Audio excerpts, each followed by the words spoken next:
오늘은 이 보너스 뉴스로 준비한 소식을 먼저 전해드리려고 합니다.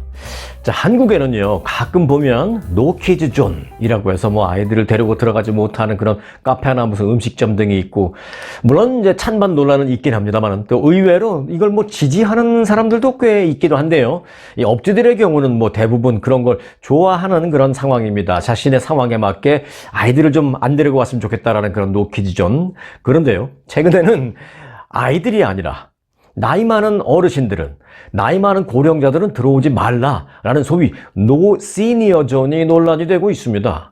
물론 이 역시 찬반 논란이 많이 있긴 합니다. 자, 그런데 엊그제 한국의 한 식당의 업주가 SNS에 올린 글 하나가 파문을 일으키고 있습니다. 얼마 전에 이제 무슨 일이 있기는 했는데요. 그 일 때문에 정말 노인 고객은 받고 싶지 않고 그 때문에 노 시니어 존 식당으로 하고 싶은데 여러분의 생각은 어떻습니까? 라는 글을 하나 올렸더니 SNS에 엄청나게 많은 사람들이 지지한다라는 그런 댓글을 올리면서 논란이 되고 있습니다. 그럼 도대체 무슨 일이 있는지 그것부터 전해드리겠습니다. 그래서 오늘 보너스 뉴스의 제목은 No Senior Zone입니다. 자, 스토리는 이렇습니다. 한국에서는 며칠 전에 나이든 진상 손님들 때문에 No Senior Zone, 소위 노인 출입 금지 구역이라는 것을 도입을 할까 말까 고민을 하고 있다는 그 한 자영업자의 사연이 전해졌습니다. 한국의 그 한 자영업자 커뮤니티에는 노인 진상 손님들 때문에 노 시니어존을 지금 고민 중에 있습니다 라는 제목의 글이 올라왔습니다. 글을 쓴 A씨는요, 오늘 첫 손님인 줄 알았던 할아버지들이 있었는데 며칠 전에, 그러니까 아침 일찍 들어오신 거죠. 할아버지들 몇 분이 딱 들어오신 거죠. 그래서 아유, 오늘 아침 일찍부터 할아버지들이 오셔서 뭘 좀 팔아주실 모양이다. 오늘은 일찍부터 매상이 괜찮은 모양인데 라면서 이제 그 할아버지들을 맞이했는데, 그 할아버지들이 손에 들고 있었던 것은 며칠 전에 그 집에서 사간 디저트를 갖고 온 겁니다. 그러면서 내 입맛에 안 맞아. 가서 먹어보니까 내 입맛에 안 맞아. 다른 걸로 바꿔줘! 라고 했다라는 것입니다. 그래서 이 업주분이, 아니 할아버지 며칠 지나기도 했고요. 그리고 이미 드시던 거를 어떻게 지금 갖고 와서 바꿔달라고 하면 어떡합니까? 이거 곤란하지 않습니까? 라고 말하니까 이 할아버지들이 대뜸 멱살부터 잡고 욕을 했다라는 것입니다. 물론 이게 뭐 거짓말은 아니에요. 뭐 CCTV가 다 있으니까 상황 자체는 팩트입니다. 그 내부적으로 뭐 찬반 논란은 추후 문제라 하더라도 그렇게 며칠 지났고 또 그리고 할아버지 드시던 걸 갖고 와서 바꿔달라면 어떡합니까? 안 됩니다. 그랬더니 대뜸 멱살부터 잡고 욕을 해대는데 머리가 어질어질했다고 합니다. 그래서 그는 또 한참 실랑이를 하다가 자기가 절대로 안 된다고 계속 했더니 결국 이 할아버님들이 포기를 하고 가시긴 가셨는데, 그 할아버지들이 다 돌아가신 후에 가만히 혼자 이 업주가 식당에 있다 보니까 내가 이런 꼴까지 당하면서 장사를 해야 하나? 라는 자괴감까지 들었다고 합니다. 온갖 진상은 다 만나봤지만 다짜고짜 멱살 잡히고 면전에다가 쌍욕을 몇 분 동안 들어본 적은 처음이었다라고 토로를 했습니다. 그러면서 마음의 상처가 너무 커서 오늘부터 며칠 동안 가게 문을 좀 닫아야겠습니다. 그러면서 노 시니어존을 할까 지금 진지하게 고민 중에 있습니다. 이 글을 읽으시는 다른 사장님들의 생각은 어떻습니까? 라고 글을 올렸습니다. 그러자 다른 자영업자들의 댓글이 막 올라오기 시작했습니다.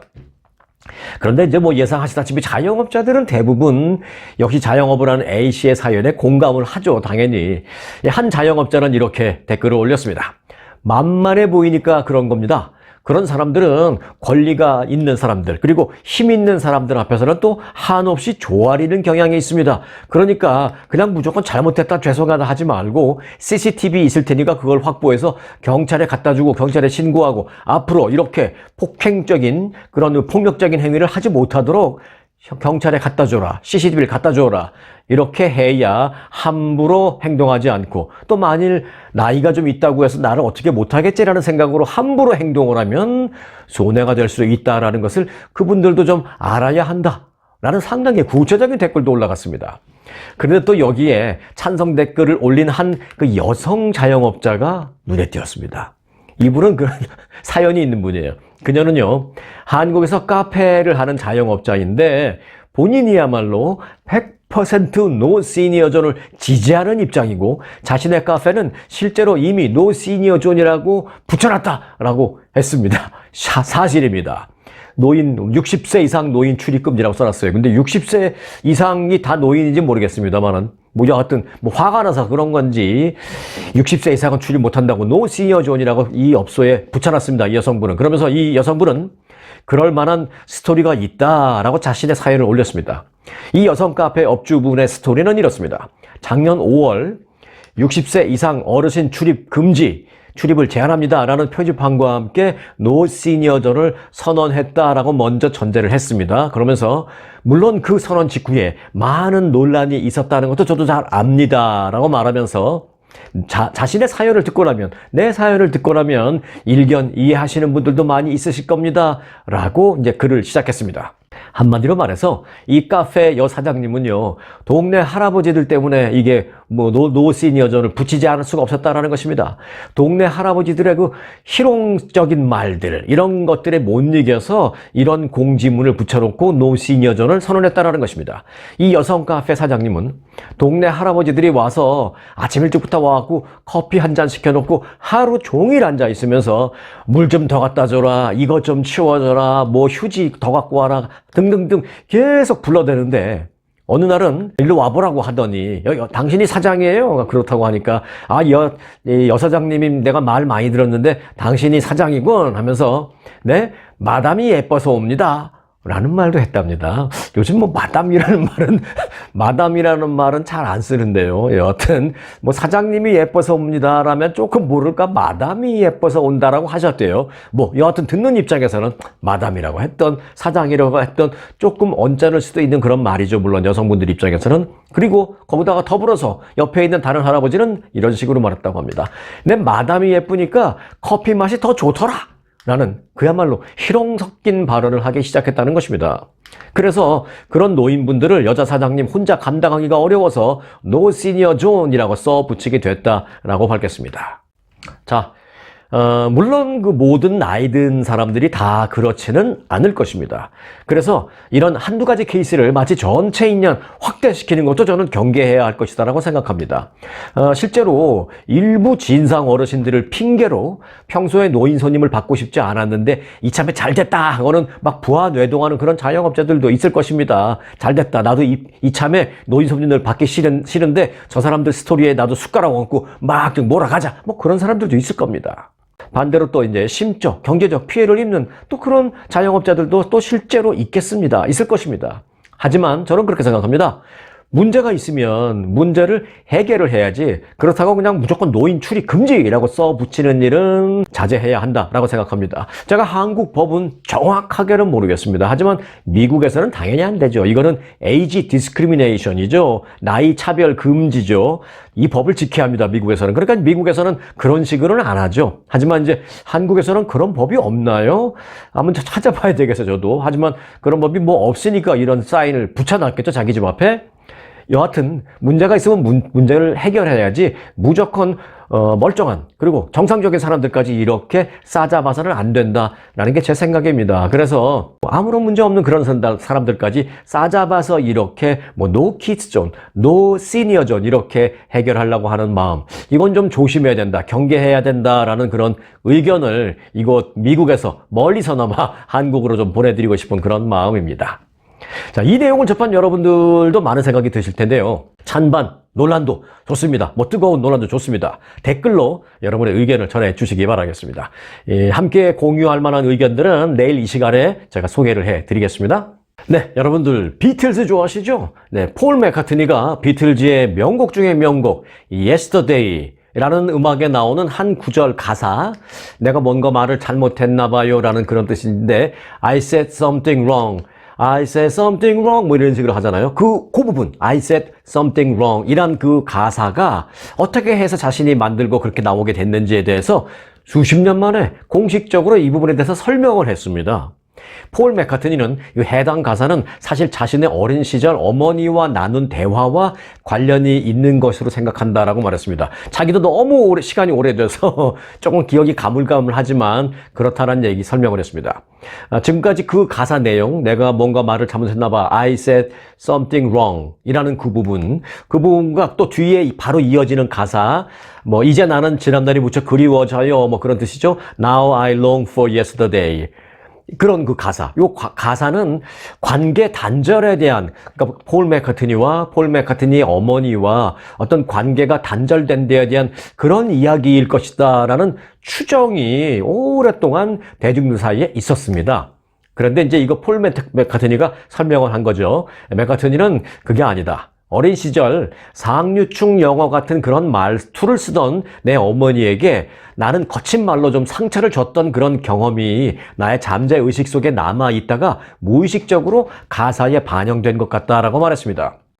이게 무슨 얘기냐면, 근데 그는 또 이렇게 말했습니다. 내가 어머니를 곤란하게 만들어서 나도 매우 난처했던 일이 있었는데 그 어떤 날 어떤 순간을 지금 내가 명확하게 기억이 난다라면서, 그때 엄마와 나는 뒷마당에 있었고 엄마는 상류층 영어 말투를 쓴 것으로 내가 기억이 된다라고 말하면서, 이 아일랜드 출신에다가 간호사였던 어머니는 어느 정도 수준이 있었던 분이셨고 또 격식을 갖추는 것을 선호했는데 나는 이를 영국 상류층 특유의 말투로 여겨서 가끔 반발을 하곤 했다라는 게 이 맥카트니의 설명입니다.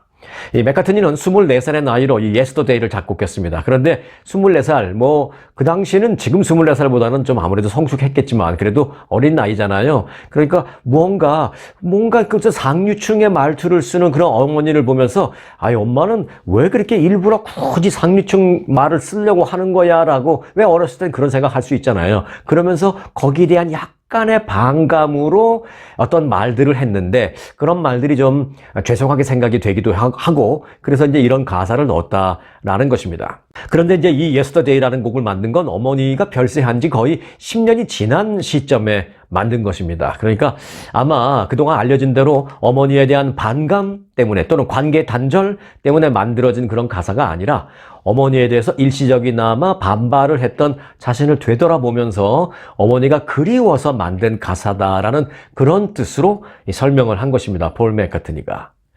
자, 이 설명을 조금 들으니까 오늘부터 이 비틀즈의 Yesterday라는 노래 그냥 평범하게 들리지는 않을 것 같습니다. 들으면서 그 안에 많은 스토리가 함께 이렇게 어우러지면서 떠올라지기도 하고 연상이 되기도 하고 그렇게 들릴 것 같습니다. 다음 소식입니다. 신차 가격 및 이 오토론, 그 자동차 살 때 론 하는 거예요. 대출. 이자율이 급등한 가운데 한인들은 이제 리스보다는 구매를 선호하고 있는 것으로 나타났다는 소식입니다. 이 한인 고객이 다수인 LA 한인타운 자동차 판매 업체들에 따르면 신차 구매와 리스의 비율이 7대3 수준인 것으로 전해졌습니다. Purchasing 7, Leasing 3 이렇게 되는 거죠. 생각보다 이제 차이가 크네요. 또한 그 높은 이자 비용을 줄이기 위해서 다운페이를 많이 하거나 일시불로 구매하는 경우도 예전보다 증가세를 보이고 있다라는 것입니다. LA 한인타운 한 자동차 딜러 측은 최근 이자율이 조금 내리긴 했지만 여전히 높은 수준이다. 오늘도 한 고객이 와서 하이브리드 모델인 도요타 프리우스를 일시불로 지급을 하고 사갔을 정도였다라고 말했습니다.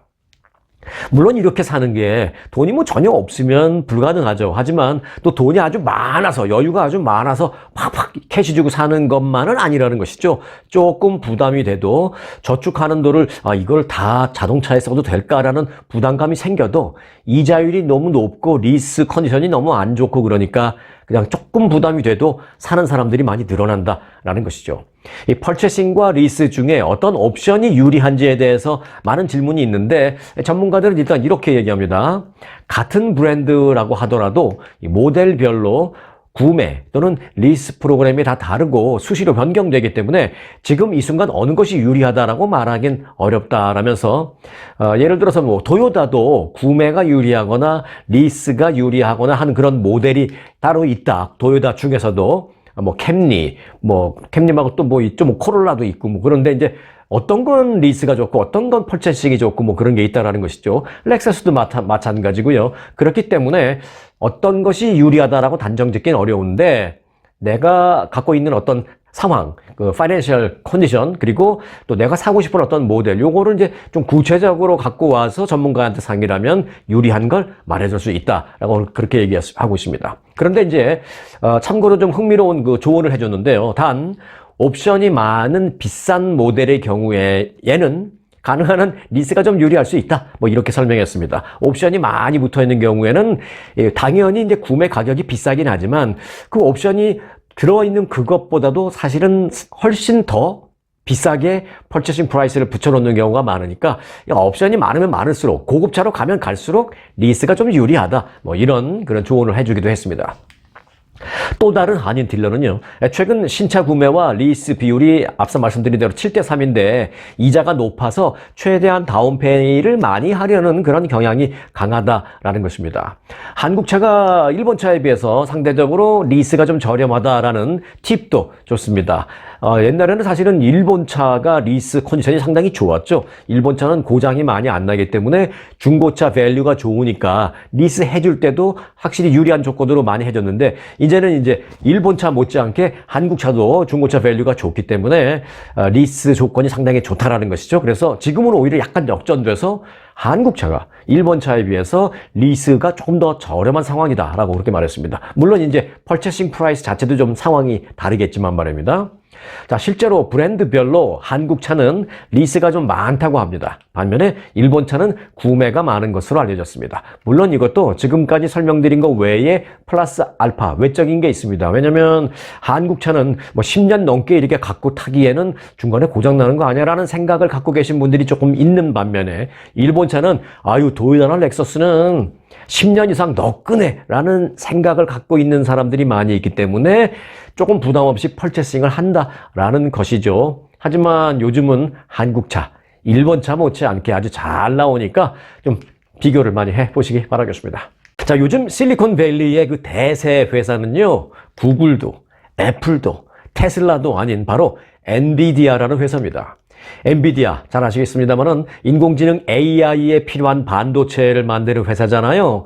그런데 인공지능 AI 반도체 선두주자인 그 엔비디아가 급등하는 주가와 급등하는 실적으로 인해서 기술 인재들을 지금 끌어모으고 있다는 것입니다. 앞으로는 이제 무조건 인공지능 시대인 것만은 분명하죠. 그런데 이제 방대한 AI 시스템 구동에 필요한 그 반도체 칩을 공급하는 안정성과 그 독보적인 위치는 기술 인재들의 관심을 끌고 있습니다. 그 독보적인 위치라는 게 바로 엔비디아입니다. 지금 엔비디아가 AI 관련된 반도체 시장의 80%를 점유하고 있습니다. 그러니까 뭐 젊은 인재들이 앞으로는 저 회사야 이런 생각을 하고 많이 몰려간다라는 것이죠. 본사가 있는 그 북가주 산타클라라 그 캠퍼스, 요즘은 이제 각 그 대형 IT 기업 업체의 회사가 있으면 건물이 하나만 있는 게 아니잖아요. 건물이 이제 몇 개 있는데 그 구역을 아예 캠퍼스라고 부릅니다. 그래서 뭐 구글 캠퍼스라고 부르기도 하고 엔비디아 캠퍼스라고 부르기도 하고요. 저는 오래전 구글 캠퍼스에 이제 그 한국에 온 그 대기업 관련된 사람들과 함께 그 견학을 간 적이 있었는데 건물이 여러 개가 있는데 그 건물 앞에 나가니까 잔디밭에 그 자전거가 막 널브러져 있더라고요. 그래서 이건 뭔가 하고 물어봤더니 이 건물에서 저 건물로 일이 있어서 갈 때 여기 널브러져 있는 자전거 들고 막 타고 가서 그 건물 앞에서 놓고 일 보고 다시 나와서 또 자전거 막 타고 다니고 자전거를 여기저기 그냥 놓고 다니면서 말하자면 그 구글 캠퍼스 안을 그렇게 다니면서 일을 한다. 라는 것입니다. 재밌었던 것은 그때 갔더니 24시간 사무실에 돌아가는데 새벽에 마사지 받고 있는 사람들도 있더라고요. 저 사람은 집에 안 가고 왜 여기서 마사지를 받고 있냐고 했더니 다 회사가 고용한 마사지 테라피스트가 24시간 상주하면서 교대로 직원들이 피곤하면 누워있는 직원들한테 마사지를 다 해주더라고요. 그 마사지를 받고 있는 직원은 또 엎드려서 또 뭐 노트북으로 또 일하고 있고 참 재미있는 광경을 봤는데 얘기가 좀 딴 데로 샜습니다. 지금 엔비디아 얘기하는데 갑자기 구글 쪽으로 갔네요. 죄송합니다. 그래서 이제 젊은이들에게 가장 인기 있는 회사 중에 하나가 바로 엔비디아라는 것입니다. 그 현지에 있는 그 채용 회사들은 이렇게 말합니다. 지금의 엔비디아는 마치 10년 전인 2014년에 페이스북을 보는 것 같다라고 말하고 있습니다. 페이스북이 2012년 5월 상장을 한 이후에 주가가 크게 상승하면서 높은 주가와 또 높은 연봉 등으로 인해서 인재들을 끌어모았던 상황과 매우 유사하다라는 것이죠. 엔비디아 직원은 지금 한 3만 명 정도인데요. 그 3만 명 엔비디아 직원들을 자신들을 엔비디아 직원으로 안 부르고 뭐라고 부르냐면은 엔비디안스라고 부릅니다. 엔비디안스. 이건 뭐 엔비디아 회사 사람이라는 뜻이죠. 뭐 인디안스도 아니고 약간 재미있게 부르는 겁니다. 엔비디안스라고, We are 엔비디안스라고 부릅니다. 자부심이 넘치는 거죠. 네. 대학생들은 이제 그 엔비디아를 꿈의 직장으로 꼽고 있고, 이에 올해 1월 엔비디아의 인턴십의 지원서는 1년 전보다 무려 7배나 많이 산더미같이 쌓였다고 합니다. 지원서가. 카네기 멜론 대학 졸업생의 경우에는 지난해에는 엔비디아에 40명이 채용됐습니다. 이는 2019년 12명의 3배를 넘는 수준이고요. 엔비디아가 학생들이 가장 일하고 싶어하는 기업으로 꼽고 있다는 것을 뭐 그런 점에서도 볼 수 있습니다. 그리고 워싱턴대 경영대학원 학생들은 지난해 아이 학교 측에서 엔비디아 그 견학 프로그램을 만들었습니다. 그것도 몇 시간이 아니라 1박 2일. 학교 측에서 말하는 엔비디아 현장 방문에 워싱턴 대학 학생들은 완전히 몰려들어서 1박 2일간 기업 견학을 다녀오기도 했다고 합니다. 또 텍사스 대학 전기 및 컴퓨터 공학 교수인 다이애나 마르쿨레스라는 교수는요, 이 엔비디아가 AI 분야를 지배하고 있기 때문에 학생들로서는 이 엔비디아가 아주 매력적일 수밖에 없는 회사다라고 말을 하고 있습니다. 이 AI 반도체 공급의 독점적인 위치와 함께 지난해 직원 절반이 연봉을 얼마나 받느냐? 직원의 50% 이상 연봉이 22만 8천 달러 이상을 받을 정도로 높은 급여. 물론 구글도 이 정도 이상 받는 사람 많이 있지만 엔비디아도 그렇다는 거예요. 그리고 또 하나 매력적인 포인트. 또 신입사원으로 들어가면 또는 뭐 몇 년 이상 하면 채용 조건에 따라 물론 다 다르겠습니다만은 스탁 옵션을 주기도 하고 아니면은 현재 주식을 뭐 주기도 하고 뭐 그렇잖아요. 그런데 이제 엔비디아가 주당 800달러에 달하는 그런 주식인데 주가를 보유하고 있는데 그런 주식을 또 직원에 따라서 채용 조건에 따라서 인센티브로 줄 수도 있기 때문에 그런 점들 때문에 미국의 많은 젊은이들이 엔비디아로 몰리고 있다는 것입니다. 그야말로 엔비디안이 되고 싶어 한다라는 것입니다. 요즘 트렌드를 전해드렸습니다. 자, LA 카운티의 전화번호, 지역번호 11번째 전화 지역번호가 생길 전망입니다. 자, 올 11월 중순부터는요, LA 카운티 지역에 새로운 지역번호 738이 추가됩니다. 조금 뜬금없긴 하죠. 갑자기 213, 323까지는 그렇다 치더라도 738 조금 뜬금없는 번호가 나오긴 했어요. 이 이유는 뭐 잘 아시다시피 캘리포니아 공공유틸리티 위원회가 분석을 해서 결국 결정을 한 건데 지난해 3월에 213과 323 지역에 새로운 지역번호 738을 추가하는 안을 결정한 데 따른 그런 조치입니다. 이는 213과 323 지역 LA 카운티 지역의 에어리아 코드 번호에 새로운 전화번호 숫자 조합이 2025년 6월이면 이제 소진될 것으로 예상됩니다. 더 이상 이제 내년 6월이 되면 213이나 323으로 뒤에 어떤 번호를 붙일 수 있는 번호가 더 이상 없다라는 것이죠. 그래서 이제 위원회는 새로운 지역번호 738은 LA 다운타운을 비롯해서 알함브라, 벨 가든스, 베벌리 힐스, 커머스, 글렌데일, 호선, 헌팅턴 파크, 잉글루드, 리누드, 메이우드, 몬테벨로, 몬트레이 파크, 페사데나, 로즈미드, 사우스 게이트, 사우스 페사데나, 버논, 웨스트 할리우드 등에서 올 11월 이후에 전화번호를 받을 때는 지금처럼 213이나 323이 아니라 조금은 뜬금없어 보이는 지역번호 738을 받게 될 것이다 라는 얘기입니다. 네, 미국 정부의 러시아산 제품 수입 금지 조치가 내려졌죠. 최근에 좀 더 강화돼서. 그런데 이것으로 인해서 우리 미주 한인들도 많이 좋아하는 한국 명란젓, 창란젓 등을 먹기가 힘들어질 전망입니다. 미국의 러시아산 수산물 및 가공품 수입 금지로 인해서 이달 하순부터 한국산 명란젓과 창란젓, 홍태채, 명태, 황태 등의 미국 수출길이 막히게 됩니다. 연방정부가 우크라이나 전쟁을 이유로 해서 러시아에 대한 경제 제재를 지금 강화하면서 러시아산 수산물은 물론이지만 러시아산 수산물을 재료로 해서 만든 가공 제품 수산물까지도 수입 금지 조치로 포함을 시키면서 이 벌어진 일입니다. 미국에서 수입하는 그 한국 명태 제품의 원재료가 사실 90% 이상이 러시아산 제품입니다. 러시아산 그 명태나 수산물을 갖고 와서 명태, 황태 뭐 다 만드는 거죠. 동태도 다 포함되고요. 그렇기 때문에 이제 러시아에 절대적으로 의존을 하고 있기 때문에 어떤 다른 대체 재료나 대체 라인을 찾기도 쉽지 않을 전망입니다. 이들 제품들을 수출하는 그 한국 수산 업체들은요, 한국에서 발만 동동 구르고 있습니다. 이번 금수 조치로 인해서 갑자기 하루아침에 그 수출업자들은 미주 한인 약 한 250만 명 규모의 미주 시장을 갑자기 하루아침에 잃게 됐다라면서 한국 수출업자들은 발을 동동 구르고 있는 상황입니다. 미국은 지난해 12월 22일 러시아 수산물 가공품 수입을 금지하는 행정 조치를 내린 바 있고요. 그리고 2달간의 유예 기간을 거쳐서 본격 시행에 들어가는데 이제 그게 이달 하순부터 시작됩니다. 기존의 직접 수입 금지뿐만 아니라 한국 등 이 제3국에서 가공된 그런 러시아산 가공 수산물도 수입 금지 대상에 포함되기 때문에 창란젓, 명란젓 이런 거 다 안 되라는 것이죠. 네. 생선에서 이제 다 그 내장을 꺼내서 뭐 창란젓, 명란젓 이런 걸 만드는데 그것도 다 안 된다라는 것입니다. 한국은 러시아산 명태를 수입해서 주로 동해안 지역에서 황태도 만들고 황태채도 만들고 또 명란젓갈도 만들고 뭐 창란젓갈 등등 만드는데 그게 이제 가공 수산물이잖아요. 그렇게 가공해서 미국으로 수출하고 있는데 이번 수입 금지 대상에 포함되는 러시아산 수산물 금지 때문에 그렇게 됐습니다. 다시 한번 정리해보면 이렇습니다. 러시아산 수산물, 명태, 연어, 대구, 게, 옆으로 기어다니는 게, 이 네 가지인데요. 이 네 가지 수산물 직접 수입도 안 되지만 이 네 가지 수산물을 이용해서 가공해서 만든 것도 안 됩니다. 가장 중요한 게 이제 명태가 딱 걸리는 바람에 황태 다 안 되고 창란젓, 명란젓 다 안 되게 생겼다는 것입니다. 그래서 미주 한인 마트의 한 관계자는 이렇게 말했어요.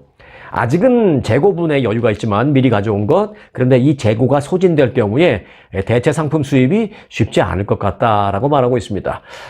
좀 당분간 오랫동안 그 명란젓, 창란젓 먹기 쉽지 않을지 모르니까 혹시 오늘 내일 마켓 가시면 가격을 이 한인 마켓 관계자분들이 또 이런 내용을 알기 때문에 갑자기 또 막 가격을 막 올려서 붙이면 얄미우니까 사지 마시고 뭐 지난주나 지지난주하고 큰 차이 없이 가격이 붙어 있다 오늘도 그러면 몇 개 사서 좀 쟁여놓고 드시는 것도 제가 추천드리도록 하겠습니다. 자, 오늘은 그 보너스 뉴스를 처음부터 제가 전해드렸죠.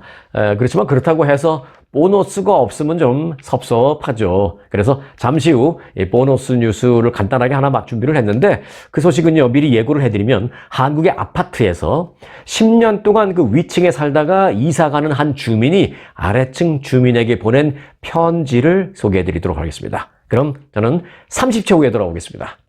초특급 아주투어 모국 관광 우렁쌈밥, 대통밥과 꼬막정식 대명 롯데호텔 저녁 만찬 뷔페 초특급 호텔과 호텔 식사로 모시는 아주투어 세계 7대 자연문화유산 제주 아주만의 초특급 롯데와 신라호텔 금수강산 그리운 추억 부산 해운대 경주 설악산의 모국 관광 친절하고 재밌는 가이드는 아주의 자랑 먹기행 맛기행 호텔도 최고 식사도 최고 모국 관광은 역시 1등 아주 투어. 네, 한국의 고층 아파트 문화에서만 있을 수 있는 스토리입니다.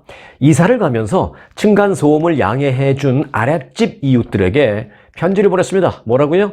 10년간 여러분들 덕분에 행복했습니다. 라는 그 아래층 사람들 덕분에 행복했습니다. 라는 내용의 손편지와 함께 선물을 남긴 사람들의 사연이 알려졌습니다. 최근 한 온라인 커뮤니티에는 이웃 주민이 이사를 가기 전에 딸기 한 상자와 쪽지를 남기고 갔다라는 내용과 사진, 그 글이 게시돼서 주목을 받고 있습니다.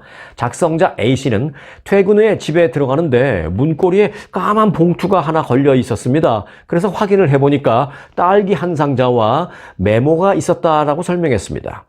A씨가 공개한 사진 속에는요, 빨갛게 잘 익은 맛있어 보이는 딸기와 함께 손편지 한 장이 들어 있었습니다. 자신을 윗집 주민이라고 밝힌 이 이웃은 3월 중순에 저희들은 이사를 갑니다.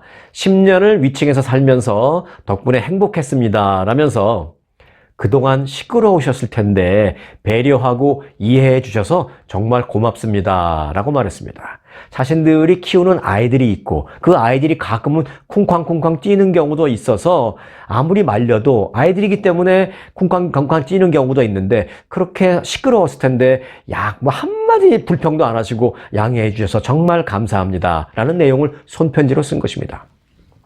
이걸 이제 온라인에 올린 그 A씨는 전에도 몇 번씩 과일 선물을 문 앞에 가져다 놓고는 하셨는데 그분이 이사 간다고 또 인사를 이렇게 나한테 하셨습니다. 라며 아이들 때문에 아래층이 신경 쓰였는지 저희가 괜찮다라고 여러 번 말씀드렸는데도 불구하고 그래도 계속 신경이 쓰였나 봅니다. 라고 글을 올렸습니다. 사연을 접한 네티즌들은 먼 친척보다 가까운 이웃이 낫네. 이럴 때 보면 알 수가 있네. 라고 댓글을 올린 사람도 있고요. 저 집의 아이들이, 그러니까 편지를 쓰고 올라간 그 위층집, 그 집의 아이들이 앞으로 얼마나 바르게 잘 자랄지 눈에 보입니다. 라고 쓴 사람도 있고요. 우리 집 위층에 사는 사람들이 저 편지를 좀 봤으면 좋겠네. 라는 그런 반응을 보인 사람들도 있었습니다. 여하튼 재밌으면서도 다소 흐뭇한 소식을 전해드렸습니다. 오늘 영상은 여기까지입니다. 오늘도 언제나 스토리가 있는 뉴스, 송혜거의 스토리 뉴스 마칩니다.